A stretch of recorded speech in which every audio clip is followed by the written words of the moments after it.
En mars 1888, Helena Blavatsky était à Londres, dans son petit appartement du 17 Lansdowne Road, quand quelque chose de terrible s'est produit. Un homme, environ 40 ans, est mort subitement devant elle. Littéralement, il parlait, riait, se sentait bien, et soudain, il a porté la main à sa poitrine. Son visage est devenu gris, et il s'est effondré, mort, en quelques secondes, sans préparation, sans adieu, sans dernière parole, juste mort.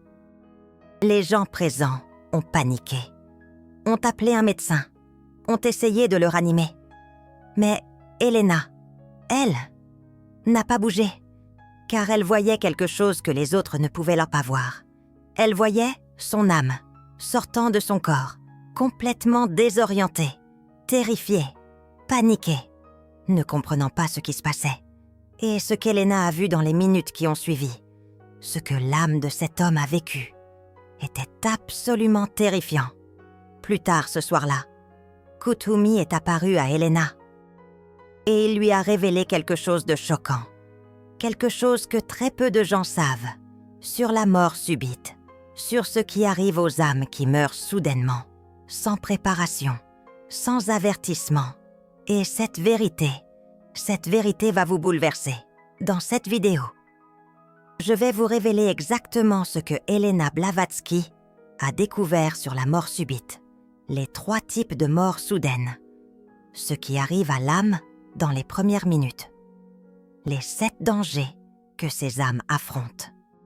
Pourquoi certaines âmes choisissent délibérément une mort subite et comment vous pouvez vous préparer maintenant pour que si cela vous arrive, votre âme sache exactement quoi faire.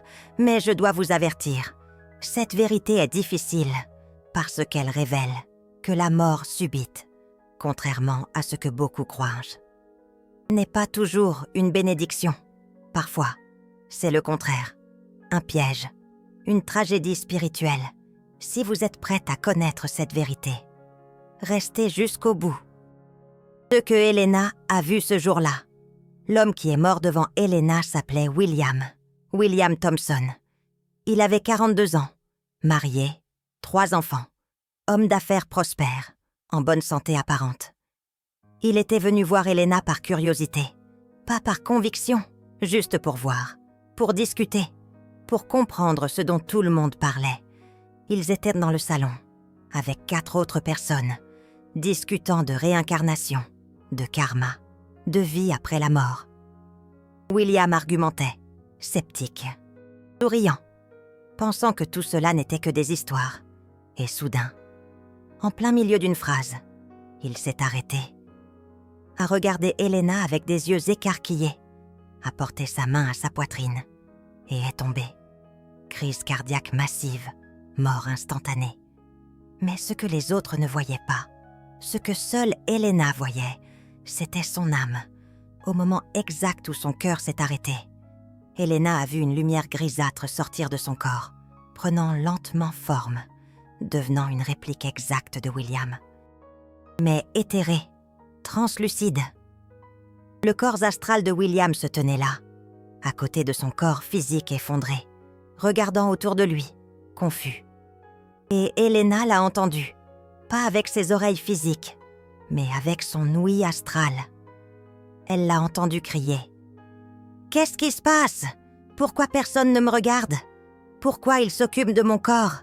Je suis ici, je suis vivant. » William ne réalisait pas encore, il ne comprenait pas, qu'il venait de mourir. Helena a vu son âme essayer de toucher les gens, mais sa main passait à travers eux. Elle l'a vu crier, mais personne ne l'entendait. Elle l'a vu paniquer, complètement, totalement, terrifiée. Et c'est à ce moment-là qu'Helena a vu quelque chose d'encore plus troublant. Des formes sombres, des entités, ont commencé à apparaître autour de William, s'approchant de lui, murmurant, tentant de l'attirer, de le guider. Vers où?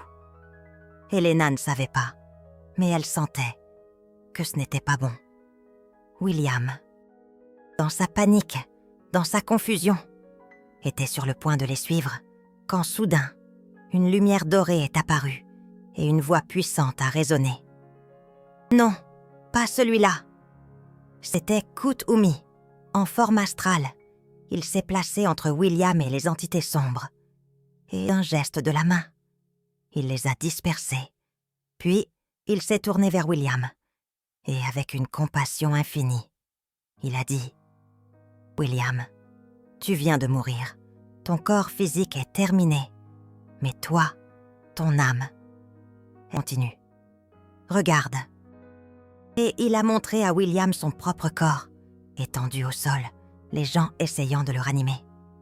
William a regardé, et soudain, il a compris. Et il a hurlé. Un hurlement silencieux que seule Elena et Kut-Umi pouvaient entendre. La révélation de Kut-Umi sur la mort subite cette nuit-là, après que le corps de William ait été emmené, après que tout le monde soit parti. Kut-Umi est revenue voir Elena. Elle était en état de choc, tremblante. Car ce qu'elle avait vu l'avait profondément perturbée. « Pourquoi ?» a-t-elle demandé à Kut-Umi. Pourquoi son âme était-elle si confuse? Pourquoi ne savait-elle pas qu'elle était morte? Kut-Umi s'est assis et il a commencé à enseigner, à révéler des vérités que Elena n'avait jamais entendues avant. La mort subite, a-t-il expliqué, est très différente de la mort attendue. Quand quelqu'un sait qu'il va mourir, quand il a le temps de se préparer, son âme se détache progressivement du corps. Elle commence à se familiariser avec le plan astral. Elle se prépare mentalement, émotionnellement, spirituellement. Mais quand la mort vient soudainement, a-t-il continué, sans avertissement, sans préparation, l'âme est expulsée violemment du corps, comme quelqu'un qui serait jeté dans l'eau froide sans savoir nager. C'est un choc terrible, une confusion totale. Il a regardé Elena dans les yeux et il a dit quelque chose de choquant. La plupart des âmes qui meurent subitement ne réalisent pas immédiatement qu'elles sont mortes. Elles restent pendant des heures, parfois des jours, essayant de communiquer avec les vivants, essayant de retourner dans leur corps, refusant d'accepter la réalité. Et pendant ce temps, a-t-il averti, elles sont vulnérables, très vulnérables, aux entités du plan astral inférieur, qui les guettent, les trompent, les égarent. Elena était horrifiée. Vous voulez dire que William, s'il n'avait pas eu votre intervention, aurait été piégé? Exactement, a confirmé Kut-Umi. Les collecteurs l'auraient emmené vers le hall du jugement, lui aurait fait croire qu'il devait se réincarner immédiatement. Et il l'aurait fait, par peur, par confusion, sans avoir le choix réel. Les 3 types de morts. Subite, Kut-Umi a ensuite révélé à Elena qu'il existe 3 types de morts subites. 3 catégories, chacune avec ses propres dynamiques, ses propres dangers, ses propres leçons. Premier type, la mort accidentelle non prévue. Le premier type, a expliqué Kut-Umi, c'est la mort qui n'était pas dans le contrat d'âme, la mort vraiment accidentelle, un hasard, une mauvaise synchronicité.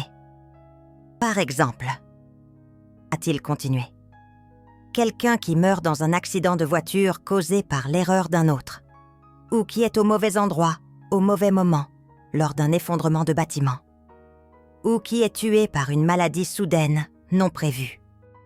Les âmes, a dit Kut-Umi avec tristesse, sont les plus confuses, les plus désorientées, car elles n'ont absolument aucune préparation. Leur âme n'a pas choisi ce moment. Ce n'était pas prévu. C'est juste arrivé. Et ce sont elles, a-t-il averti, qui risquent le plus d'être piégées sur le plan astral, de devenir des âmes errantes, refusant d'accepter qu'elles sont mortes, hantant les lieux de leur mort, essayant désespérément de retourner à leur vie. Deuxième type, la mort subite choisie, mais oubliée.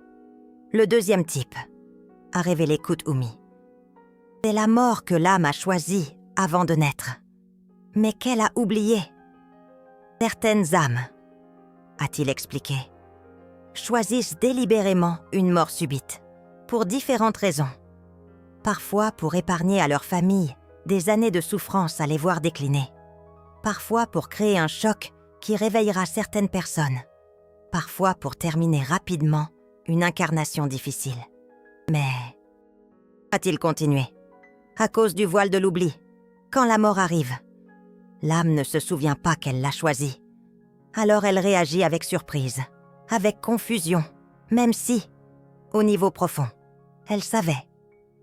Ces âmes, a dit Kuthumi, s'adaptent généralement plus vite que le premier type, car quelque part, profondément, elles se souviennent, et après le choc initial, elles acceptent et montent vers les plans supérieurs. Troisième type, la mort subite consciente. Le troisième type, a révélé Kuthumi, est très rare. C'est la mort subite d'une âme consciente, d'un initié, de quelqu'un qui sait. Ces âmes, a-t-il expliqué, même si la mort vient soudainement au niveau physique, restent totalement conscientes au niveau spirituel. Elles reconnaissent immédiatement ce qui se passe. Elles ne paniquent pas, elles ne se débattent pas, elles acceptent et montent consciemment.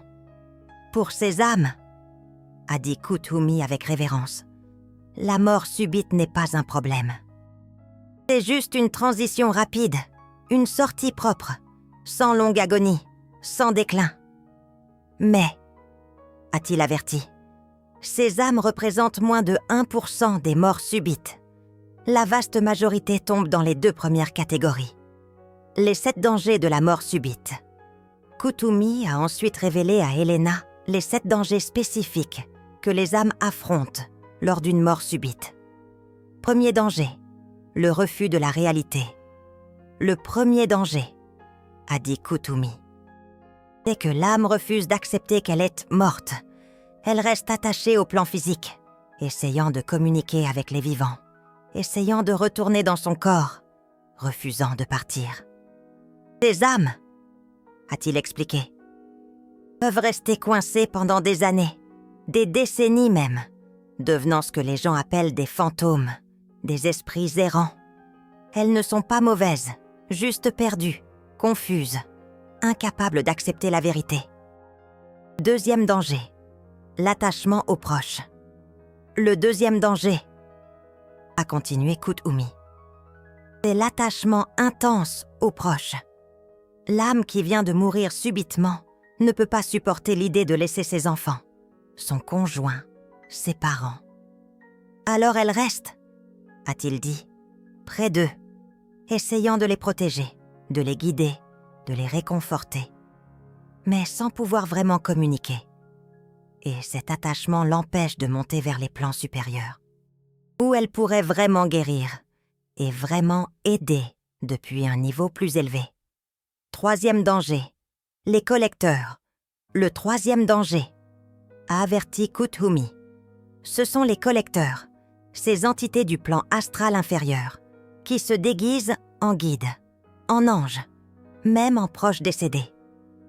Ils profitent de la confusion de l'âme, a-t-il expliqué. Ils apparaissent, bienveillants, rassurants, disant « Viens, nous allons t'aider, suis-nous ». Et l'âme, dans sa vulnérabilité, les suit. Et il l'emmène, a révélé Kuthumi, vers le hall du jugement, vers les seigneurs du karma, où on lui dit qu'elle doit se réincarner, rapidement, sans vraiment se reposer, sans vraiment guérir, juste repartir. Quatrième danger, la culpabilité. Le quatrième danger, a dit Kuthumi, c'est la culpabilité. Beaucoup d'âmes qui meurent subitement se sentent terriblement coupables. Coupables d'abandonner leur famille, a-t-il expliqué. Coupables de ne pas avoir accompli leur mission. Coupables d'avoir laissé des choses inachevées. Et cette culpabilité devient un poids qui tire l'âme vers le bas, vers les plans astraux inférieurs, où elle souffre. Cinquième danger, la peur de l'inconnu. Le cinquième danger, a continué Kuthumi, c'est la peur pure, la terreur de l'inconnu. L'âme qui meurt subitement n'a eu aucun temps pour se préparer mentalement à l'après-vie. Alors elle panique, a-t-il dit. Elle voit le plan astral, avec ses formes étranges, ses lumières, ses entités. Et elle a peur, une peur terrible. Et la peur, comme vous le savez, attire les choses effrayantes. L'âme effrayée, a expliqué Kuthumi, crée inconsciemment des formes pensées terrifiantes, qui la poursuivent, qui l'attaquent, rendant son expérience encore plus traumatisante. 6e danger, l'amnésie spirituelle totale. Le 6e danger, a révélé Kuthumi, c'est que certaines âmes, sous le choc, oublient complètement qui elles sont. Elles oublient leur nom, a-t-il dit, leur vie, leur identité, tout. Elles deviennent comme des coquilles vides, flottant sans but sur le plan astral, sans conscience, sans direction. Ces âmes, a-t-il ajouté tristement, nécessitent une intervention des guides spirituels pour les ramener doucement à la conscience, pour leur rappeler qui elles sont. 7e danger, la réincarnation immédiate forcée. Et le 7e danger, a conclu Kuthumi, le plus grave, c'est la réincarnation immédiate. Beaucoup d'âmes confuses, a-t-il expliqué, sont poussées par les collecteurs à se réincarner immédiatement, parfois dans les jours suivant leur mort, sans temps de repos, sans temps de guérison, sans temps d'intégration des leçons. Elles se réincarnent, a-t-il dit, encore traumatisées, encore confuses, encore attachées à leur vie précédente. Et cette confusion se manifeste dans la nouvelle vie. Comme des peurs inexplicables, des phobies, des attachements étranges, des souvenirs fragmentés. Pourquoi certaines âmes choisissent la mort subite? Elena a demandé. Si la mort subite est si dangereuse, si difficile, pourquoi certaines âmes la choisiraient-elles volontairement? Kuthumi a souri tristement. Pour 4 raisons principales. Première raison, épargner la souffrance aux proches. Certaines âmes, a-t-il expliqué, choisissent une mort subite pour épargner à leur famille la souffrance de les voir décliner lentement, de les voir souffrir pendant des mois ou des années avec une maladie. Elles préfèrent, a-t-il dit, partir rapidement, proprement, même si cela crée un choc immédiat, plutôt que de créer une souffrance prolongée. Deuxième raison, créer un réveil spirituel d'autres âmes, a révélé Kuthumi. Choisissent une mort subite pour créer un choc qui réveillera certaines personnes autour d'elles. La mort soudaine, a-t-il expliqué, force les gens à faire face à l'impermanence, à la fragilité de la vie, à l'importance de chaque moment. Certaines âmes se sacrifient ainsi pour réveiller leur famille, leurs amis. Troisième raison, sortie rapide d'une vie difficile. Certaines âmes, a continué Kuthumi, ont choisi une vie très difficile pour apprendre des leçons spécifiques. Mais elles savent qu'elles ne pourront pas supporter jusqu'à la vieillesse. Alors elles programment, a-t-il dit, une mort subite à un certain âge, pour terminer l'incarnation sans avoir à endurer des décennies supplémentaires de souffrance. Quatrième raison, éviter la dégénérescence. Et enfin, a révélé Kuthumi, certaines âmes très évoluées choisissent une mort subite pour éviter la dégénérescence du corps et de l'esprit dans la vieillesse. Elles veulent, a-t-il expliqué, partir avec toutes leurs facultés, avec leur dignité intacte, plutôt que de vivre la déchéance physique et mentale. Ce que William est devenu Elena a demandé. « Et William, qu'est-il arrivé à son âme après votre intervention ?» Kuthumi a souri. « Je l'ai emmené dans un lieu de repos, sur le plan astral supérieur, un endroit que nous appelons les chambres de guérison. Là, a-t-il expliqué, des guides guérisseurs s'occupent des âmes traumatisées. Celles qui sont mortes subitement, violemment ou dans la confusion. William est resté là, a dit Kuthumi. Pendant ce qui équivaut à environ 3 mois de votre temps, dormant, guérissant, intégrant progressivement la réalité de sa mort. Puis, a-t-il continué, il s'est réveillé, calmement cette fois, et il a rencontré ses guides, sa famille d'âmes, et il a pu vraiment commencer son processus d'après-vie, revoir sa vie, apprendre ses leçons, se préparer pour sa prochaine incarnation. Mais, a averti Kuthumi, si je n'avais pas été là, son histoire aurait été très différente. Le protocole de préparation à la mort subite. Elena a supplié. Enseignez-moi, comment peut-on se préparer? Si la mort vient soudainement, comment faire pour que notre âme sache quoi faire? Kuthumi a accepté, et il lui a donné un protocole en 6 étapes, pour préparer son âme à la possibilité d'une mort subite. Première étape, accepter la possibilité. La première chose, a dit Kuthumi, c'est d'accepter mentalement, émotionnellement, que la mort peut venir à tout moment, sans avertissement. Ne vivez pas dans la peur. A-t-il clarifié? Mais acceptez la réalité, que chaque jour pourrait être le dernier, que chaque au revoir pourrait être final.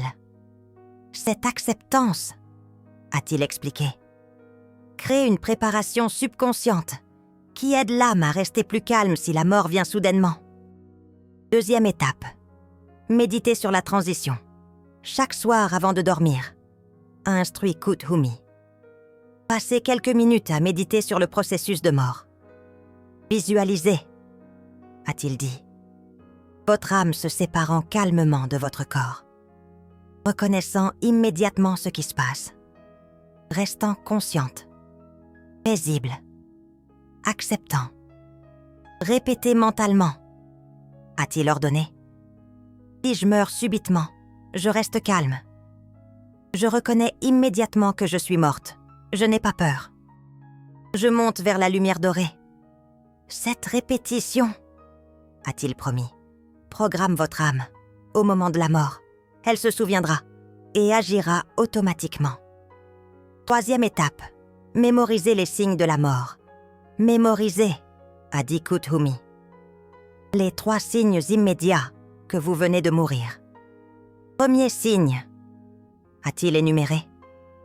Vous voyez votre corps de l'extérieur, comme si vous flottiez au-dessus. Deuxième signe, a-t-il continué. Les gens ne vous voient plus, ne vous entendent plus, même si vous leur parlez. Troisième signe, a-t-il conclu. Vous vous sentez légère, sans douleur, sans poids, et vous pouvez vous déplacer par la pensée. Si ces 3 choses arrivent, a-t-il insisté, reconnaissez immédiatement, je viens de mourir. Ne perdez pas de temps à nier, à vous débattre, acceptez. Quatrième étape, préparez les au revoir. Vivez chaque jour, a conseillé Kuthumi, comme si c'était le dernier. Dites à vos proches ce que vous ressentez pour eux, a-t-il dit. Ne gardez pas les mots importants pour plus tard, car plus tard pourrait ne jamais venir. Réglez vos conflits, a-t-il insisté. Ne laissez pas de non-dits, de rancunes, de choses inachevées, car si vous mourrez subitement avec ces poids, votre âme restera attachée, essayant de les résoudre. Cinquième étape, connaître le protocole post-mortem. Mémoriser, a ordonné Kuthumi. Le protocole du voyageur conscient. Celui que je vous ai enseigné avant. Il a répété. Au moment où vous reconnaissez que vous êtes morte, faites ceci. 1. Déclarez immédiatement. Je suis consciente. Je reconnais que je viens de mourir. Je reste en paix. 2. Allumez votre flamme intérieure. La flamme dorée dans votre cœur. Elle vous protégera. 3. Observez sans attachement votre corps, les gens autour. Mais ne vous accrochez pas. Acceptez que c'est fini. 4. Si des entités s'approchent, testez-les. Demandez-leur le nom secret que seuls vos vrais guides connaissent. 5. Refusez poliment mais fermement tout guide qui vous presse d'aller quelque part rapidement. Les vrais guides respectent votre timing. 10. Cherchez la lumière dorée, pas la lumière blanche du tunnel. La lumière dorée des plans supérieurs. Et montez vers elle. Et 7, a-t-il conclu. Une fois dans la lumière dorée, demandez à aller aux chambres de guérison, pour vous reposer, pour intégrer. Avant toute décision. 6e étape. Pratique hebdomadaire. 1 fois par semaine. A instruit Kuthumi. Pratiquez une méditation de mort simulée. Allongez-vous, a-t-il dit. Fermez les yeux et imaginez que vous venez de mourir subitement. Visualisez tout le processus. Votre âme sortant, reconnaissant la mort, appliquant le protocole, montant vers la lumière dorée. Faites cela, a-t-il promis, jusqu'à ce que ce soit automatique, jusqu'à ce que votre âme puisse le faire, même dans le choc, même dans la surprise. Ce qui est arrivé à Elena. Elena a pratiqué ce protocole, religieusement, pendant les 3 années qui ont suivi, de mars 1888 jusqu'à sa mort le 8 mai 1891. Elle documentait dans son journal. « Je pratique ma mort chaque semaine. Cela peut sembler morbide, mais c'est l'opposé. Cela me fait apprécier chaque jour de vie. Et cela me donne une paix profonde, car je sais que quand mon heure viendra, que ce soit dans 20 ans ou demain, mon âme saura exactement quoi faire. Et quand sa mort est finalement venue, le 8 mai 1891, même si elle savait qu'elle allait mourir bientôt, le moment exact a été assez soudain. Elle était allongée dans son lit, parlant avec la comtesse Wachtmeister. Et soudain, son cœur s'est arrêté. Mais Elena, grâce à ses années de préparation, est restée totalement consciente. Les témoins ont rapporté que dans ces derniers moments, ses yeux se sont ouverts grands, elle a souri, et elle a murmuré « Je vois, la lumière dorée, Kuthumi, Moria. Ils sont là, je monte, enfin, je suis libre. » Et elle est partie, consciente, paisible, préparée, exactement comme elle s'était entraînée. Ce que cela signifie pour vous. Écoutez-moi attentivement. La mort subite n'est pas une punition. Ce n'est pas un accident cosmique. Pour beaucoup d'âmes, c'est un choix délibéré. Mais que ce soit choisi ou accidentel, le défi est le même. L'âme doit reconnaître rapidement ce qui se passe, rester consciente et savoir quoi faire. La vaste majorité des gens ne sont pas préparés. Alors quand la mort vient soudainement, leur âme panique, se perd, se fait piéger.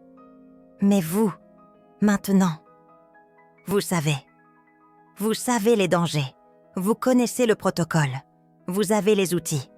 Commencez dès ce soir la méditation avant le sommeil, la visualisation de la transition, la répétition du protocole. Faites-le chaque jour, pendant quelques minutes seulement. Mais faites-le, car personne ne sait quand la mort viendra. Peut-être dans 60 ans, peut-être demain. Et quand elle viendra, Vam vous remerciera pour cette préparation, pour cette sagesse, pour avoir su. En mars 1888, Elena Blavatsky a vu un homme mourir subitement devant elle et qu'elle a découvert sur la mort subite. Ce que Kuthumi lui a révélé était absolument choquant. Maintenant, vous le savez aussi. Ne le gaspillez pas. Préparez-vous. Maintenant. Fin.